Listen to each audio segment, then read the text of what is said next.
रवीन्द्रनाथ टैगोर की सृजनशीलता और जो उनका सृजन का जो पूरा प्रोसेस था, उस पर ओशो का बहुत सुंदर एक पूरा डिस्कोर्स है। हुँ, बड़ा अच्छा लेक्चर उन्होंने बताया कि जब लेखक लिखता है तो वो अपने भीतर हुँ, बिल्कुल वैसा फ़ील करता है जैसे माँ किसी बच्चे को जन्म देती है। पूरी एग्ज़ैक्टली सृजन प्रक्रिया वो यही वैसी होती है। है। और एक चीज़ और मुझे दीपाली लगती है कि जैसे रवीन्द्रनाथ टैगोर लिख रहे थे या बहुत सारे, मतलब फिर वही फाइनेंशियल उसकी बात आती है कि क्योंकि पाठक शायद उस तरीके से नहीं है, तो लेखन से बहुत कम राइटर्स हैं जिनका कि कोई अल्टरनेटिव सोर्स ऑफ इनकम नहीं है और वो पूर्णतः लेखन में है।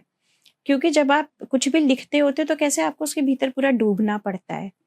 लेकिन being a mother, being a pathologist, मेरे पास उतना समय और स्वतंत्रता नहीं है कि मैं वहाँ डूबी रहूँ। हुँ, तो जब घड़ी का अलार्म बजता है तो मुझे वापस निकलना पड़ता है। तो कहीं न कहीं आपकी रचनात्मकता जो होता है वो बाधित होती है।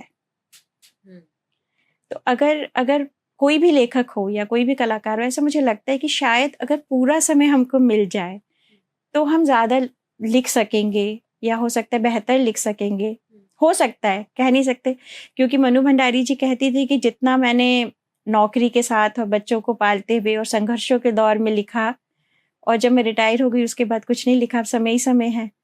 लेकिन भीतर से कुछ निकल नहीं रहा है।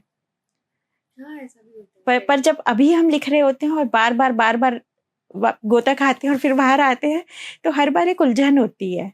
हर बार लगता है कि अरे काश! पूरा कर लेते इसको, और समय मिल जाता।